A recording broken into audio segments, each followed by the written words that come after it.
as well. As we're making sure we're all started, first, could everyone mute your own phones and microphones? You can introduce yourselves in the chat box.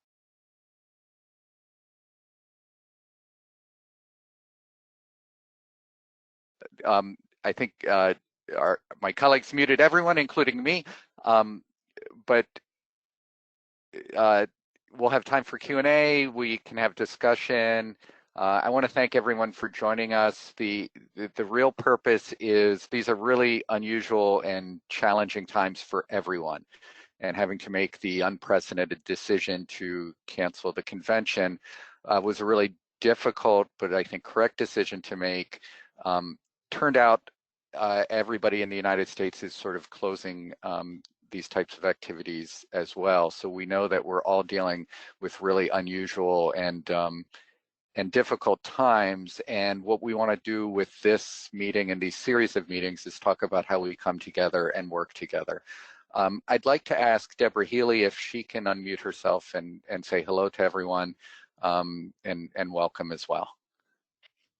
Okay, hello, hello everyone. I am happy to see the range of people here, including some familiar names and faces. So thank you so much. And we will just get right into this very soon because I think we all have a lot of questions. And as Chris said, we definitely want to hear from you, the questions that you have, and we will be trying to put together an FAQ that will be posted based on the things that we hear today, as well as a lot of stuff that the board and staff have been brainstorming. So let me pass this back to Chris. Thank you, Deborah. I want to, I think we have the full board, but if Deborah Short and Lou, Deborah Short, our president-elect, and Luciana de Oliveira, our past president, if you guys could say hello as well.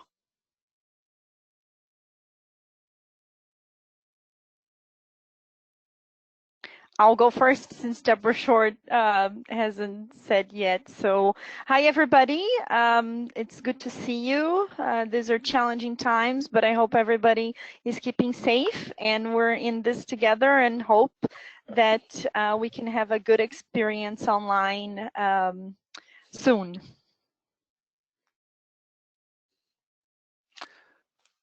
Okay, thank you, Lou. I'm not sure if Deborah is having trouble connecting, but I think if it's okay, we want to.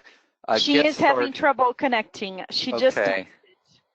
So hopefully we can get everybody in and sort of get going. What we'd like to do is give you the best update of where we are and what we're doing. We want to communicate as much as we can with you guys. We want to ask you to ask us questions. We'd also like to ask for your input on what you think we can do and should do. To me, one of there's so many things we lose when we can't have the convention. Many of you know it's really our signature event that people know us for, that they think about us for, and it's an opportunity for us to come home and meet each other and work together and energize us for the rest of the year. So we lose that opportunity. It's also with 900 and some sessions, we have so much knowledge and expertise that is shared among our members, among our attendees, and among other stakeholders. The expo is a way to connect with vendors, companies, textbook companies, other folks, universities. It's a job fair. It's a networking opportunity, and it's a really, it is the place, you know, our old phrase, where the world comes together, and it is a place that defines TESOL's connectivity. So to remain TESOL, to keep true to our mission, how do we continue to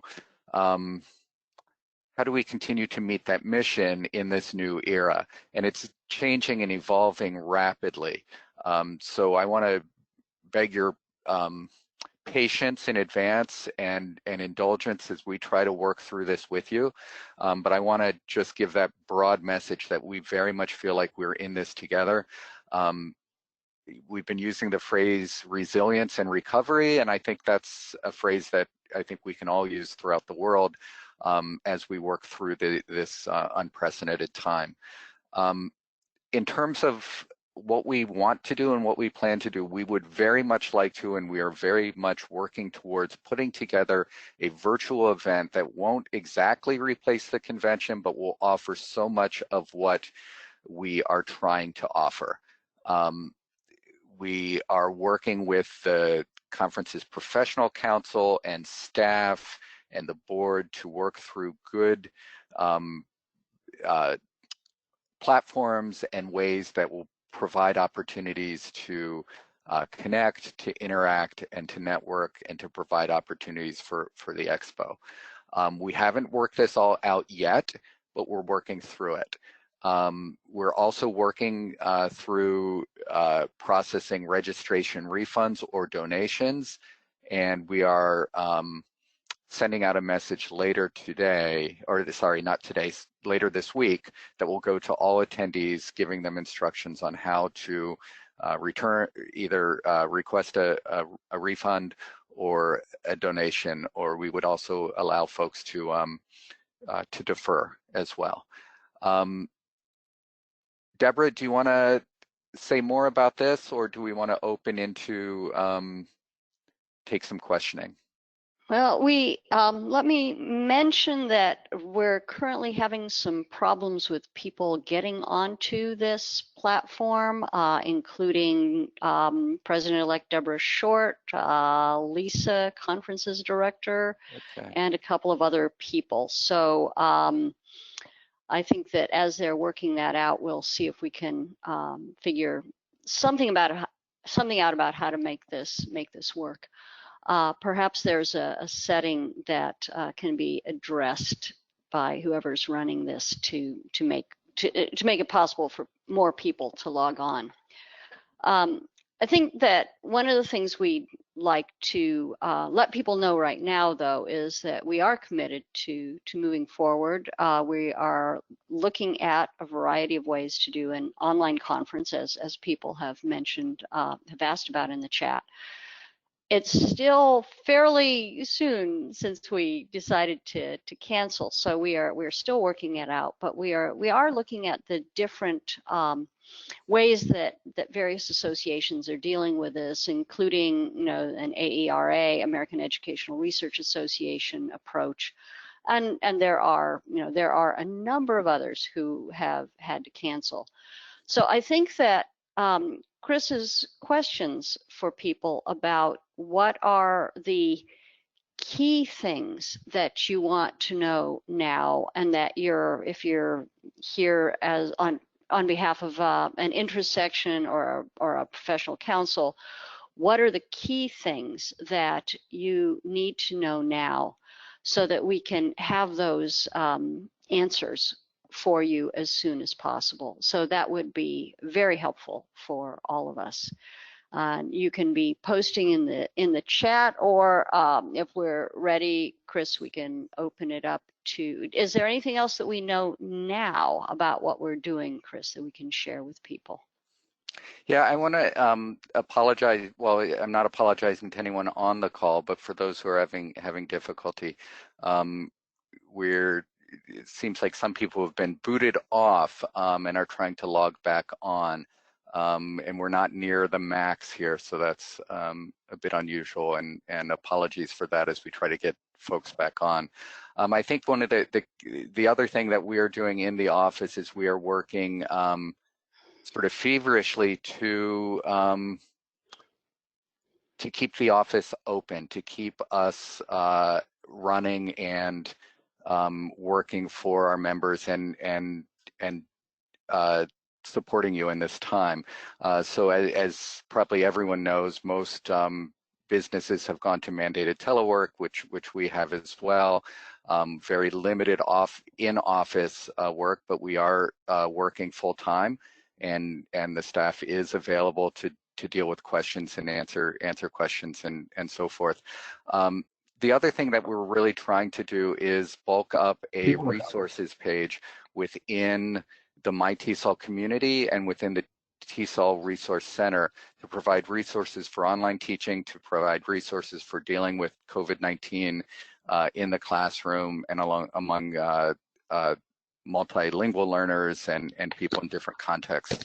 And I want to thank our team, Juliet Mason, our membership director, and Heidi Faust, our professional learning director, especially, and their teams for helping us gather that together. But we'd also like to share information that comes from individuals as well. We've put out requests for folks from different ISs to share information and to provide resources as well. So that's another thing that we're doing right now.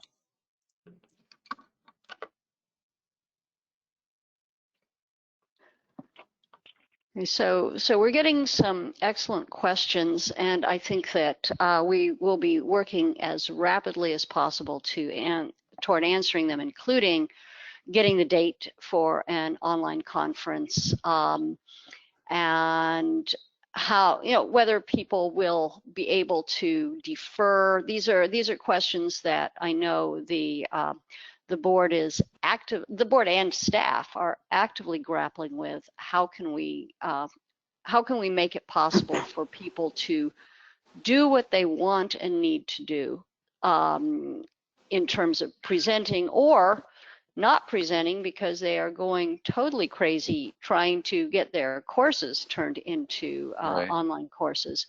So I think that this is very much at the top of our list of things that we must decide, and as soon as possible. So the question of having a double conference next year, I think that's very good questions. So thank you so much for these questions. We are talking with the call interest section, the people who do the EV online, because these are part of our resources. So I think that, and good to see Mary Peacock from the Conferences Professional Council, and they are definitely working on this. I should have mentioned them front and center. Right. So there is a lot of work going on to try to get these answers as quickly as possible.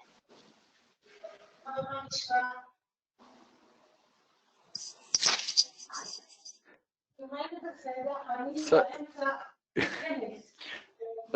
thank you, Deborah. I think, do you want to go through and sort of answer some of these questions that have been shared? I think one of the issues that, yes, Julia, could you mute everyone again, and we can, I can unmute myself then.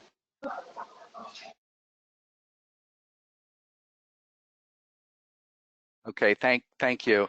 So there was a question about a double conference, and I think you mean the number of sessions and everything, since we've got so many. I know that that's one of the issues that CPC, the Conferences Professional Council, is working through. What would be the appropriate and equitable way to support those presenters that went through the process this year, but obviously can't present, and are working through what the best, they're obviously working through how best to do that. Not everybody would be available next year. Others might not be available to present virtually. But the question I think the question was, would we be penalized? I think I saw the question, would we be penalized if we're not able, because we're overwhelmed with other activities at this time, to present virtually? And we're not going to force anyone to present virtually. Our team is reaching out to presenters to sort of query them about their availability and willingness and ability to present online. So it'll be certainly voluntary. We have to see if what we will be able to present. This will be part of what the CPC works through, and how we might continue to work through this and offer you the best opportunity that you can. Deborah, if you had time to read questions, do you want to answer Well, I a think couple that others?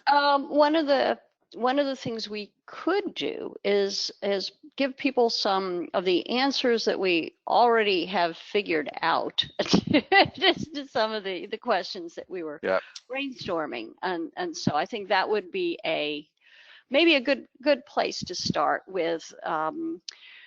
For example, with say. We aren't getting any questions yet about refunds, but definitely about convention. I mean, I think we are planning a virtual convention, and so this is something that's a yes. We'll have a schedule as soon as the conference's professional council and Lisa and the board have figured it out. And as Chris just said, we are working on what can, should, will be presented online, and who wishes to present online. So it's a very complex question, and I think that's why we don't have instant answers. And we're hoping that we will have a combination of live and recorded sessions. There is, everything is on the table right now. So we don't know what might be live. We don't know what might be recorded yet. That's actively under consideration.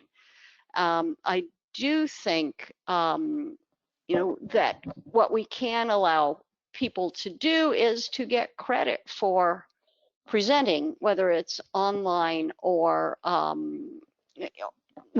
presenting online in one way or another. So I think we need to figure out how to do that.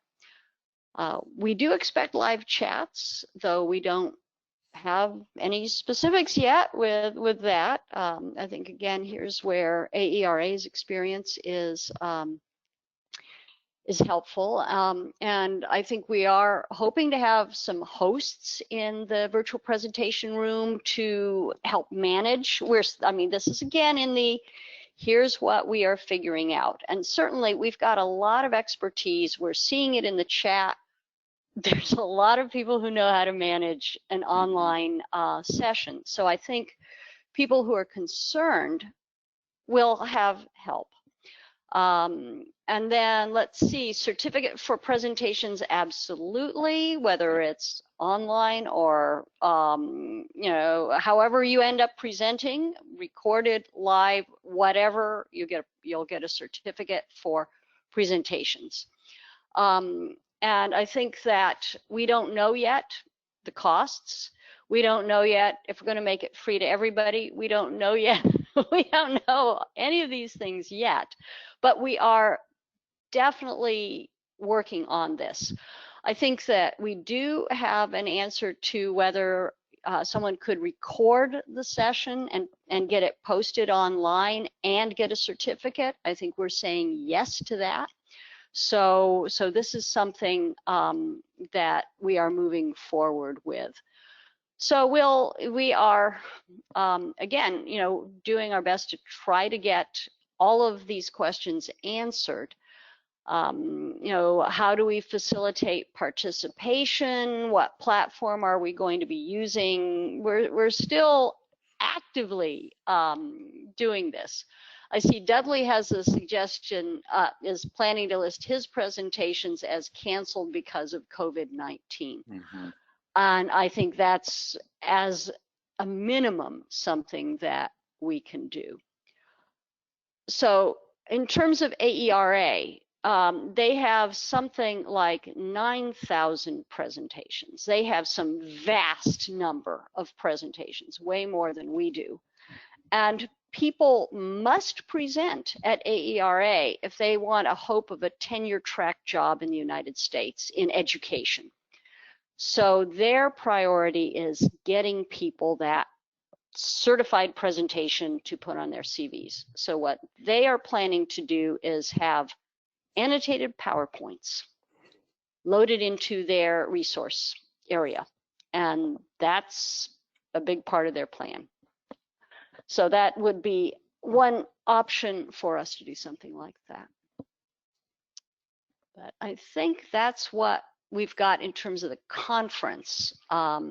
And I know that those of you who are leaders, I hope that those of you who are leaders have already gotten some communication from our leadership team at the office about Juliet and others about how you might move forward with your professional council meeting or other meetings, because those are still some things that we have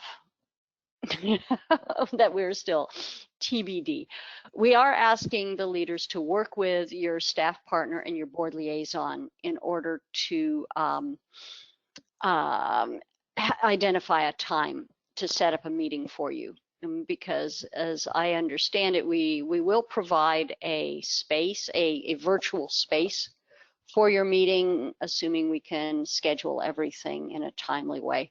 We do want people to know that they have the opportunity to meet with their group virtually. Mm-hmm. So I see a question about what we can do with the plenaries, and just want to let you know that we do know that all the plenaries are available and willing to present virtually. Whether or not they will be recorded or not will need to be determined, and how we use those. But we're looking at this as a new opportunity to connect and to use some of the great material, both in ways that we can use in the virtual conference and sort of beyond that in a in an ongoing way, perhaps through the more robust use of the TESOL Resource Center to share a lot of this expertise. And we do expect that, with many things virtual like this and some of these types of meetings, we often will have a limited number who sign up at one time, but have many others who can see it at a later date. So I think that's a key question that I think the CPC and staff, as they organize this, will be looking at what can be recorded and shared more broadly beyond the virtual event, and what will need to be live and sort of shared just in that specific space. Some presentations would obviously lend themselves better to others. Some might serve very well just to share materials. So we'll look at all those different possibilities. Yeah, I think again, to address the question of professional council and IS meetings, that's something that you should be working with your staff partner and your board liaison, if possible, to talk about how to schedule those. My belief is that we do have, and the intention of offering a platform for these to occur on, but things have to be put into a larger picture of how to schedule them. So, and I think it also is the question of the leadership forum is still, the timing of that, as far as I know, is still to be determined, but we would like to have a leadership forum, unless, Chris, we actually have set that time. No, we haven't set that time yet. We are aiming for the same day as before, but we are still, again, I have to say, TESOL staff have been unbelievable in their efforts, in their attempts to do so much more than one would reasonably expect human beings to do. So let me give a big shout out to them for the amazing work that they have done. And I think we are working on trying to figure everything out. Your questions and your comments will be recorded and used to help us make these decisions. So I am so grateful to all of you who are here, who are helping us do this, and to those who will come in the other town hall meetings. We also welcome your thoughts in your different My TESOL groups and elsewhere. And just we will have an email for you to send email to, though please do keep in mind that The people are in the office are basically all teleworking now. And please, please, please, if you can, wait for the FAQ to send email. That would be enormously helpful for people trying to do everything in the office. This is a great time for you to tell us what you'd like to know and for us to try to get those answers out to you. Things like, should we do more poster presentations? These are great questions. Yeah, okay. People trying to plan other meetings, yeah. So go ahead, Chris. I'm sorry, thanks, Deborah. I understand Deborah Short has joined us. Deborah, can you say hello? Mute, yes. Hi, everyone. Thank you all for participating with us here and giving us great ideas and asking your questions. We are a really good TESOL community, a great TESOL community around the world. So we're hoping to move forward with meeting everybody's professional development needs, as well as giving you all a chance to share the expertise and the knowledge that you were going to bring to the convention when we were going to hold it face-to-face. Thank you, Deborah. And I want to thank you, Deborah Healy and others on the chat for recognizing the work of the staff. And I'd like to thank the whole team who's on here and who are behind the scenes trying to get everybody connected. And I think we've been successful here, and I appreciate that. But they have been working incredible overtime with incredible pressures, just like all of you have, as our communities struggle to deal with this unprecedented situation.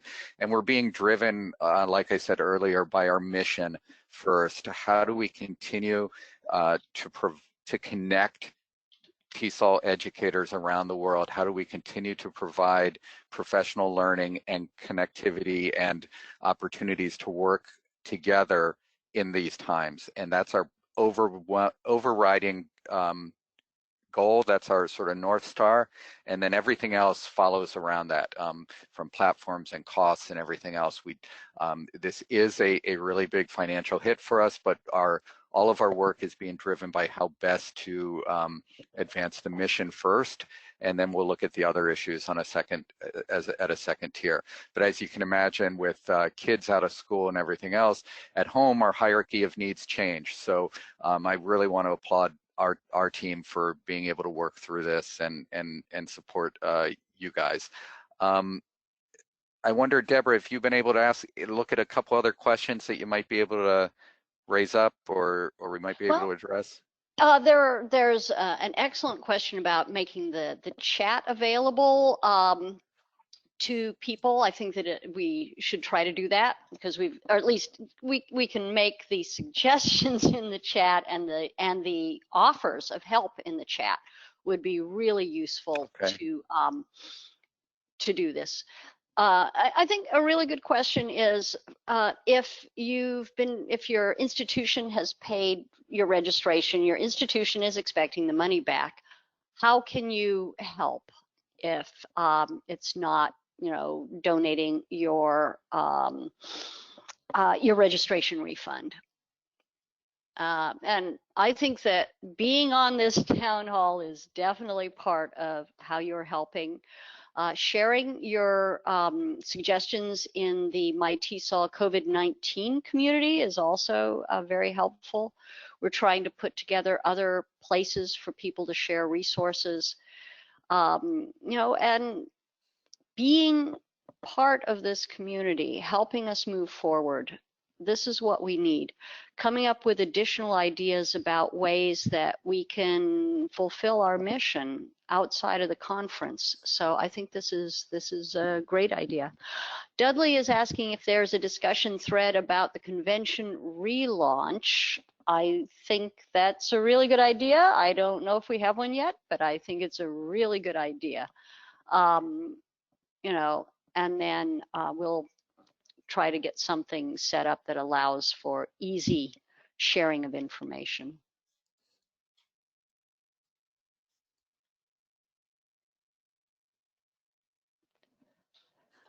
Thank you. Yeah, the question also is could we spread the conference out? And I think that's one of the issues that we're looking at as well, and whether or not how best that would work, the best way to schedule it.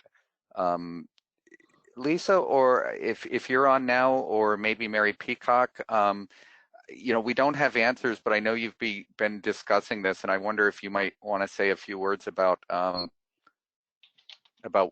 initial thinking that's in discussions from the CPC.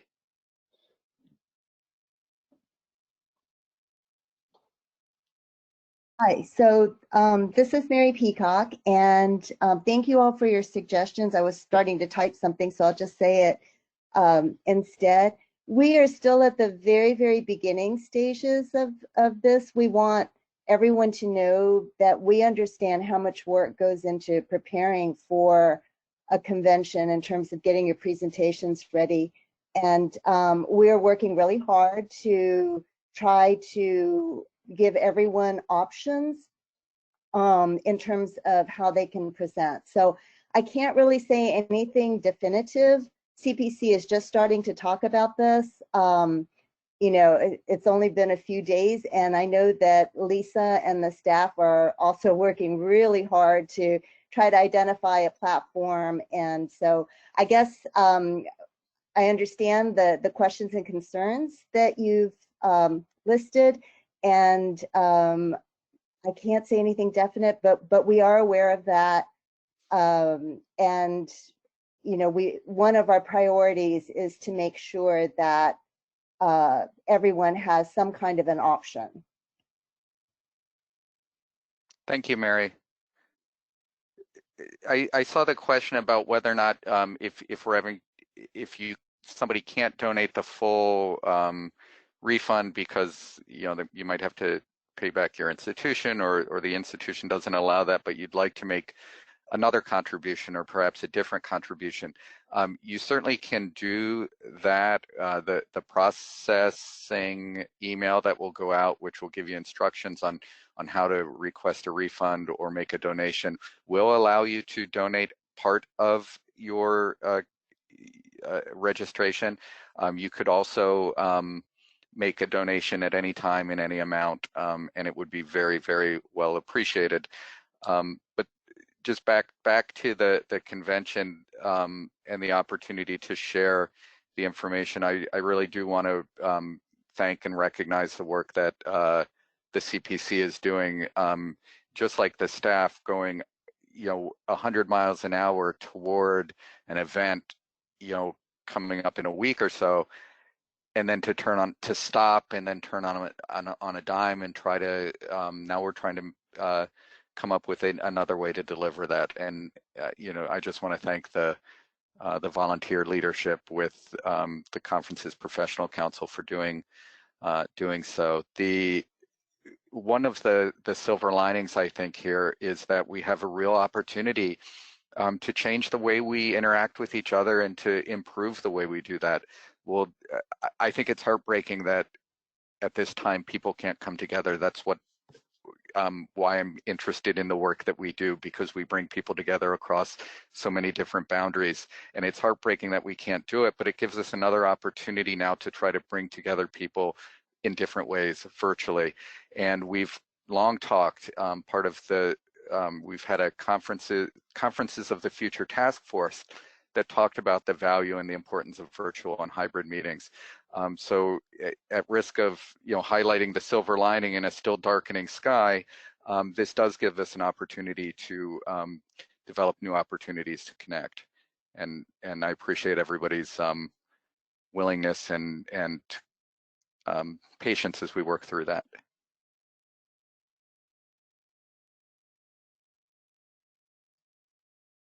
Deborah, I like the idea of a I like the idea of a playlist with what people can view or of the recorded sessions. That's a great idea. And being able to upload your presentation rather than doing a recorded session. That's another thing that I'm sure the CPC is considering. So great ideas.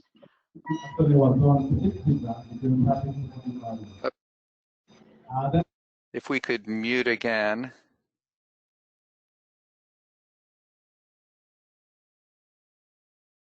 Sorry, then Deborah, if you want to talk again, unmute yourself.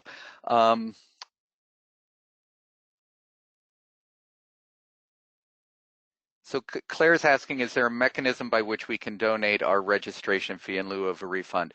That will be clear in the message that goes out to all attendees. There'll be a clear, and we have to work with our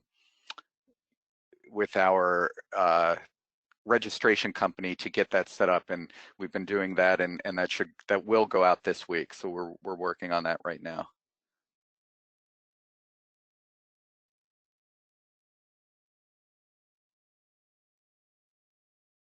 Deborah, is there anything else that you want to address here?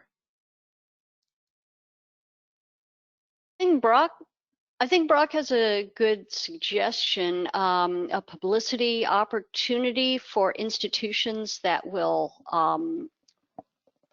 provide us with the, that will not ask for the refunds, where we say thank you to blah, blah, blah institutions. So we have a list of institutions who've been willing to donate the refunds that their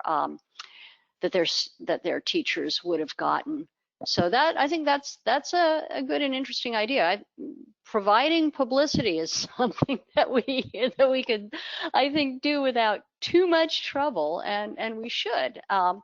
And again, I think this goes to the donations as well, to have a list of people who wish to be Absolutely. named as donating to donate. And I think that would be a really good thing for us to do. Ayana's asking about presentations submitted as papers and shared in TESOL publications. Another good idea, and we'll there are a lot of these are great ideas. Thank you so much for being here and sharing this idea. Yeah, I think we will have chat strands from all the chats, not just this one, in terms of what we'd like to make available to everybody. Right. Oh, a special issue of TESOL Journal, that's TESOL 2020 presentations. Good suggestion, Justin. We'll see if that's going to be something that's possible. Great ideas. I do know that many folks have uploaded presentations already to the conference app, which is still available. So there is information there, and we'll likely continue to use that as we launch something virtual, although I might be getting ahead of myself here. Chris, this is Deborah Short. I think since we're talking about giving publicity, we might want to talk about some of our exhibitors and sponsors that have helped us out. Yeah, thank you. So that's a great point. We have immediately as we canceled the convention, we needed to tell all our attendees and our presenters and our exhibitors and our sponsors. And in reaching out to our sponsors, some were really great about immediately telling us they were continuing to support us and wanted to continue to support us, including National Geographic Learning, and at risk of going down and alienating anyone else, I will just sort of stop there and not leave anyone out. But they were the first to let us know. In fact, they were, because of their internal corporate guidance, were going to be unable to travel to the convention, but they wanted to know that they would continue to support us financially, continue to support our Teacher of the Year, and work with us on other virtual activities. Other sponsors that we've talked to have been really interested in it as well. We're also asking our exhibitors if they can and are able to donate. We appreciate those donations, but if they can defer their payments until next year, that's also helpful for us in this difficult time. And just like individuals, some are more able to deal with something like that than others, but but we will recognize, certainly recognize our sponsors, our exhibitors, and those who have contributed in this difficult time, you know, on our website and through the virtual event and other activities. But it's a resilient community. We've got great supporters, you know, among our individuals, among the institutions and organizations that we partner with and work with. And I think it's just another time for us to draw together and to find ways to help each other.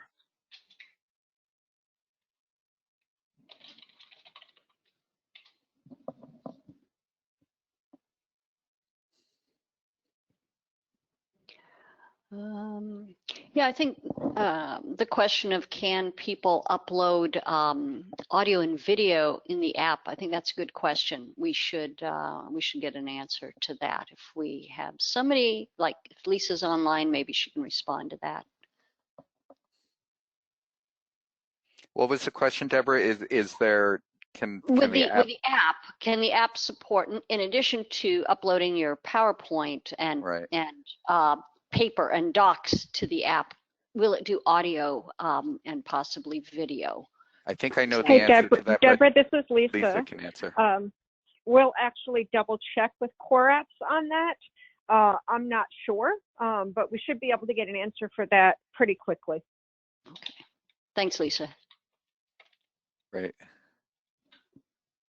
George mentions a YouTube link for video, and we've just recently begun sort of revamping our video channels, our YouTube channel, and you know, we're looking at strengthening this. We had already made a decision as it was clear that fewer people would be coming to the convention because of the outbreak, that we would live stream the keynotes, and we're looking at possibly, you know, using them in a YouTube channel.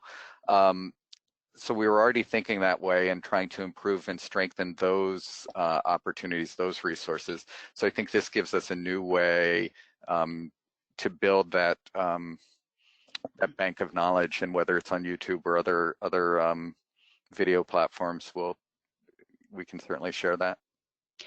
I think Kathy Lobo just suggested a virtual awards ceremony. Love the idea. I love that idea. I think we absolutely need to recognize our awardees, you know, one way or another, and you know, we'll see what we can. Yeah, I really like that idea of a virtual awards ceremony. So I think we'll see what's possible. Liz raises a great question. Thank you, about wondering if anyone from the Denver-based team is here on this call, and we absolutely need to thank them and recognize them. Again, like the CPC, they were working feverishly as a local team to host this, and as this challenge was striking, if anyone is on, I'd welcome you to say a few words, but I want to, whether you're on or not, I want to say thank you from the bottom of our hearts for the work you've done. And I'm sorry we're not going to be there next week to thank you, but I know how much time, everybody puts so much time and effort into this, but when it's in your backyard and you're sort of the host, and then somebody else cancels the party, it's that much harder. So thank you very much, and we very much appreciate your efforts. Yeah, definitely. I think we're all so grateful. I mean, the Denver team spent over a year. They come to the previous conference, they shadow people, and it's, I'm sure, heartbreaking for them, as it was for the board in making this decision to have to say this. But we are looking at how we go forward, and how we can try to have virtual business meetings for intersections and professional councils, how we can get all of this happening, you know, as soon as possible. This is Deborah again. A couple of questions early on and I think we sort of said this, but let me repeat, asked about whether or not we'll be able to give training to presenters who are not as comfortable presenting virtually. And I think we definitely want to do that. We've had, even in this chat, people volunteering to help out with that. So again, we'll share that kind of information in the near future. And if somebody can correct me if I'm wrong, but CallIS is doing a webinar this weekend, I believe, on online teaching. It's not quite on the same as online presenting, but doing that on online teaching, and I think using CallIS and other experts, the idea of that was also shared in the chat earlier about mentoring and those who are more comfortable and not, I think is a valuable one as well. And I think Helene mentions an important thing, that our Houston team, local team, will not be able to shadow the Denver team this year. We're going to have to do more to help them be prepared for their conference. Yep. Chris, do you have those dates off the top of your head for next year's conference? I'm going to look them up really fast. Yeah, I'll ask Lisa to chime in. Oh, Lisa, of course. I looked them up. It's a little bit earlier. 23rd through 26th of March, 2021, Houston. Right. So we'll be ready for Houston. We'll be ready to go. Yeah. And certainly, yes, working with that team will be work that we'll need to do. I think the question of the annual business meeting, of course, it's a past president who raises this question, because for ordinary members, the ABM is not at the top of their list, but for those of us who are involved in it, it definitely is.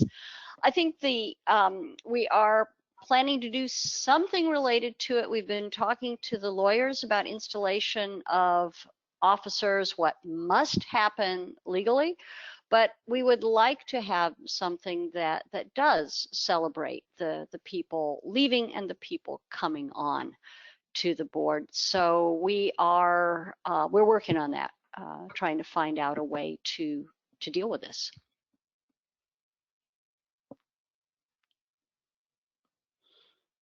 Yes, thank you. Yeah, I think it's really important that we celebrate the work that we all do, especially in these times, and recognize that. So I think, we're certainly looking at multiple ways of doing that, and whether they take place exactly as it was scheduled originally, or if it takes place at a different time, or if it takes place as part of the virtual event or as part of everything altogether.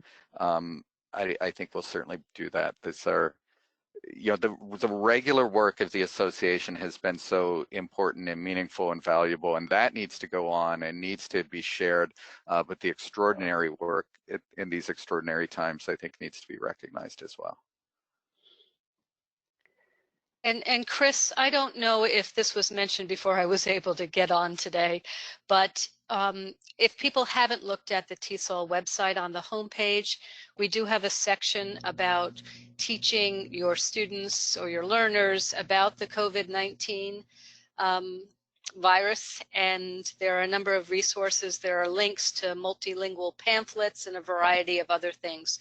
So if you're dealing with that in your institutions, in your classrooms, you might find some additional materials that could help you. Right. No, thank you. Yes, we did try to address that earlier, but I know some people weren't on at the beginning too. So yeah, we were talking about what we are doing in terms of communicating with everyone, and we've got these 3 town halls this week, today and tomorrow, to do that. We want to share this information. We want to gather FAQs and put those out. We're getting messaging out for refunds and donations that will go this week, and then we're also trying to think about how do we continue to support teachers and our members and others in this profession and in this time, and doing so through looking at how we do this virtual event, how we use other means to share knowledge and expertise and connect people, and then how we how we can come together to support each other. And that's why we put together that resource. We'll make resources available, both short-term and for the ones that are long-standing and can sort of stand the test of time. They can go into the library and in the TESOL Resource Center. Okay, a question came up about potentially overloaded online platforms. I think that is definitely something that the CPC and staff, the conferences, professional council and staff are looking carefully at. We want to make sure we can actually do what we can do. If it ends up being a stretched out conference, I think we'll have less of a problem. But right now, we haven't made a decision yet about what platform. So we deeply appreciate, again, thank you for being here and helping us work through this shock and awe kind of problem, but the reassuring thing is that there is so much expertise in our group. It's a matter of having the ability to pull us together and move us forward. Liz asks the question from Amira earlier about presenters from low resource contexts. I think we are concerned about, especially about those presenters, including ones who may have received awards to come to the conference. And we aren't, I think part of the thought is one size is not going to fit all. Right. And we will have to be thinking about different groups, different needs, and finding a way to address those, the very different needs of people who are coming to the conference and presenting, and this is part of what makes this so interesting, shall we say, as a problem. Let me correct the slide that you're all looking at. Do not click on conferences at TESOL.org. That will take you nowhere, but conventions at TESOL.org will take you to our team. Conventions at TESOL.org.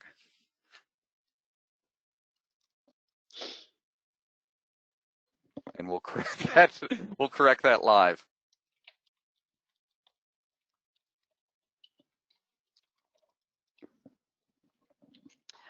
But no, the question that you were answering, Deborah, is certainly the question of equity is critical. And I think one of the many different factors, and of course, just like with everything here, no one size is going to fit all, and we're going to have to work together to find the right and the best way to do this.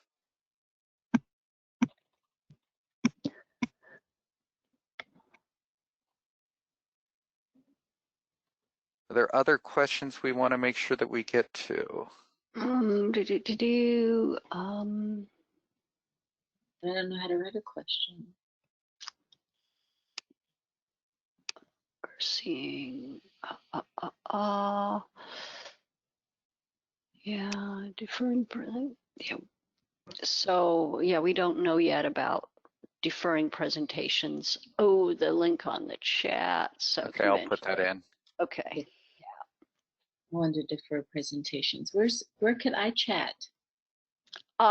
If you click on, there's a little balloon looking thing at the top right of the screen on GoToMeeting that should open the chat window for you. I like the suggestion or the comment about the ELT day for Puerto Rico and the impact of 10-minute presentations. It's very interesting. I hope that CPC can think about that. But of course, when people have prepared to present much longer and different presentations, it certainly makes that a challenge and an issue to work through. Now, all of these things are challenges and opportunities for us to find new ways and new opportunities to work together. And unfortunately, we have way too many of those opportunities right now.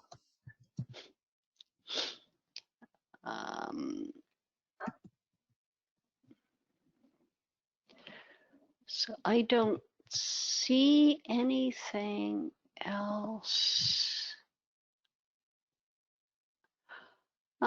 Interesting question about a social donation account, an account on Paron. I think we are looking into everything for these questions. So.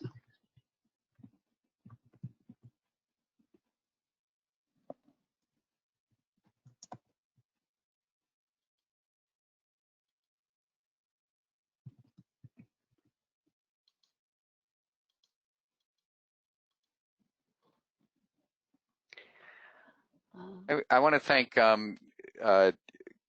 Chris Hastings and Ayanna Cooper, our two elected but not yet installed new board members for joining us, along with the current many of the members of the current board.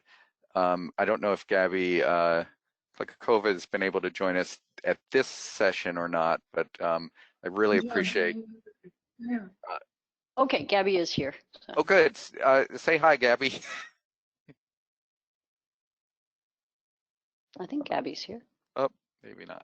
Maybe not. Yes, hello everyone. It's been an interesting town hall meeting. Lots of input, I think, for everybody on the board right now or waiting to get on. Thank you. Okay. Well, thank you, and yeah, lots of work for us to do here. Okay, there was a question about the best of affiliates session, and that's something that the ANPC I think will be looking at. That's one of the sessions that they control. So I think that nothing is off the table at this point. As we move forward, we will be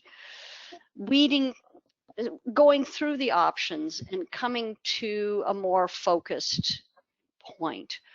But like, as I've said more than once here, thank you so much. You know, you are why we are TESOLers. This community that we have is how we will get through this, and really appreciate it. I love the Love TESOL hashtag. I appreciate that so much. Again, you know, many of you in the leadership and board certainly know we've been talking for a long time about a culture of we in TESOL, meaning that we are individuals, we are different interest sections, we are different communities, we are different contexts, but we together are all TESOL. And when we are together, whether Deborah's here or Gabby's here or I'm here or Lou's here, or any of the staff are here, if you are TESOL members and you're together, we're TESOL. And I think this is a time when we can work together and bring that spirit together even more so.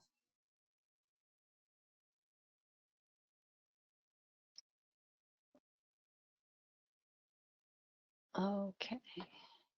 Any closing remarks, Deborah, or should we thank everyone? And we want to thank George for starting the hashtag Love TESOL. I think it started with him. Whoever, or if I'm mistaken, thank you to whoever started it. Yeah, Joe is suggesting a theme song to sing together. We will survive. You know, as a song. I think we can think about that. Deborah, if for those of you that know the old TV show The Love Boat, there is a video clip of the Bug Boat. So if you want a song as an earworm, you can Google that. Okay. All right, I think that's it. Again, we will have another one later today, you know, at whatever time it is that for you, it's at 5 o'clock for me tonight on the Pacific, on the west coast of the United States. So And then tomorrow again at noon for me, Pacific time. So I'm sure I will be much more awake than I was at 7 a.m. my time here. Well, thank you for getting up early, Deborah, and for everybody around the world. We tried to put these together at different times when it works for different people, recognizing that nothing is ever perfect, but we try to do our best. Oh, 4 o'clock for me tonight, Deborah is saying. Okay, yeah. 7 p.m. Eastern 7 time. p.m. Okay. Thank you. Thanks, Deborah, for Eastern, yes, people on the board know how date and time challenged I am. So it's all but many thanks also to the board members who, if we didn't call you out, who are on the chat and answering questions and raising really important and valuable points as well. That's really important, and we appreciate that. Okay. And as Joe mentions, it's 7 p.m. Eastern Daylight Time tonight, 2 p.m. Eastern Daylight Time tomorrow. For anybody else who wasn't able to join us, or if you would just like to come back, we'd welcome you again. Mm-hmm. Okay. Thank you, and let me do that hashtag love TESOL because I think that's wonderful.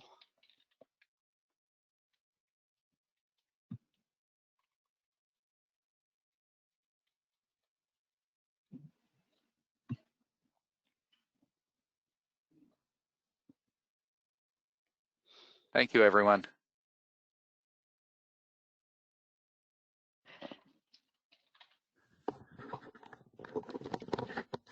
Thank you.